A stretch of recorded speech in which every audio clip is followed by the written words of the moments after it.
ইমোতে ভিডিও কলে কথা বলার সময় কিন্তু সেই ভিডিও কলটি আপনি রেকর্ড করে আপনার মোবাইলে কিন্তু রেখে দিতে পারবেন। এটা কিভাবে করবেন চলুন আমি আপনাদেরকে শিখিয়ে দেব। বর্তমানে কিন্তু অনেকে এই জিনিসটা করতে চান, সেটা কিন্তু হয় না। যখন নাকি স্ক্রিন রেকর্ড করতে যান, পরবর্তীতে যখনই সেই ভিডিওটা আপনারা দেখতে চান, দেখবেন কথাও আসে না, সাউন্ডও আসে না। আজকে আমি আপনাদেরকে দেখাবো যে কিভাবে আপনারা সঠিক উপায়ে ইমো ভিডিও কল করার সময় সেই কলটি আপনার রেকর্ড করে আপনার মোবাইলে রেখে দিতে পারবেন। এটা কিন্তু অনেক সময় প্রয়োজন হয়, কারণ অনেক সময় অনেক গুরুত্বপূর্ণ কথা আপনাদেরকে ইমোতে বলা লাগে, আর তখন সেটা প্রমাণ রাখার জন্য সেই ভিডিও কলটি রেকর্ড করে রেখে দিলে কিন্তু পরবর্তীতে অনেক উপকার হবে। চলুন বন্ধুরা, সেই কাজটি কীভাবে করবেন দেখিয়ে দিই। ভিডিওটা কিন্তু টানাটানি করবেন না, আমি যেভাবে বলি অনেক গুরুত্বপূর্ণ একটা ভিডিও, আমি যেভাবে বলি এইভাবে করবেন। যদি উল্টাপাল্টা করেন তাহলে কিন্তু হবে না। কীভাবে করবেন চলুন দেখিয়ে দিই। বন্ধুরা, প্রথমে আপনারা যে কাজটি করবেন সেটা হলো কি, আপনাদের মোবাইলে যে ইমোটা থাকবে লেটেস্ট ভার্সন, বর্তমানে যেটা আছে প্লে স্টোর থেকে আপনারা ডাউনলোড করছেন, সেই ইমোটা আপনারা প্রথমে ডিলিট করে দিবেন। এভাবে আপনারা প্রথমে আনইনস্টল করে দিবেন, ঠিক আছে? আনইনস্টল হয়ে গেলে তারপরে আপনাদের মোবাইলে থাকা এই ক্রোম ব্রাউজার অ্যাপ্লিকেশনটি একবার ওপেন করবেন। ওপেন করার পরে এই সার্চ বক্সে গিয়ে আপনারা লিখবেন ইমো বেটা ওল্ড ভার্সন, ঠিক আছে?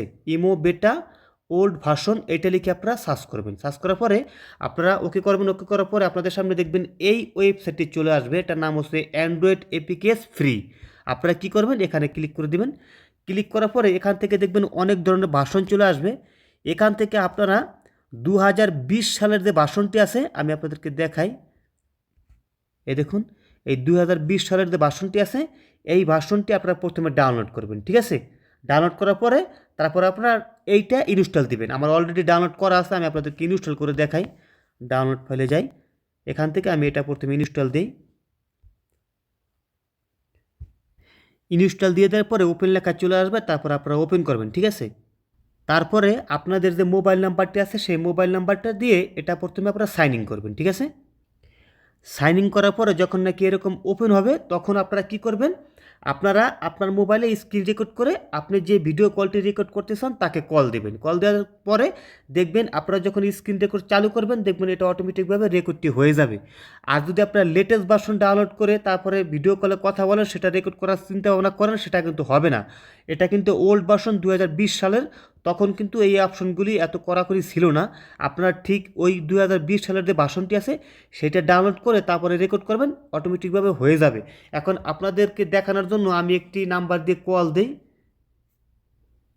আপনারা একটু দেখ। এই দেখুন আমার একটা নাম্বার অলরেডি কল আসছে, আমি আপনাদেরকে দেখাই। এই দেখুন, এখন আমি এটা রিসিভ করা, দেখুন অলরেডি কিন্তু স্ক্রিন রেকর্ডটা চলতে আছে। আমি আপনাদেরকে যেহেতু ওকে, এখন দেখুন, এখন আমি ভিডিও কলে যা যা বলবো সব কিন্তু এখানে রেকর্ড করা, মানে রেকর্ড কিন্তু হয়ে যাবে, যেহেতু আমার স্ক্রিন রেকর্ড এখন বর্তমানে চলতে আছে। পরবর্তীতে কিন্তু এই ভিডিওটা আমি দেখতে পারবো, ঠিক আছে? এভাবেই বন্ধুরা আপনারা কিন্তু যে কোনো ভিডিও দিয়ে কিন্তু রিসিভ, মানে ভিডিও কল কিন্তু রেকর্ড করতে পারবেন। 2020 সালের যে ভার্সনটি আছে ইমোর, সেই ভার্সনটি দিয়ে। আপনারা যদি লেটেস্ট ভার্সন ডাউনলোড করে তারপর সেটা দিয়ে ভিডিও কল রেকর্ড চেষ্টা করেন, সেটা কিন্তু হবে না, ঠিক আছে? সবাই ভালো থাকবেন, আর ভিডিওটা কিন্তু অবশ্যই একটা শেয়ার করে দেবেন আর একটা লাইক করে দেবেন।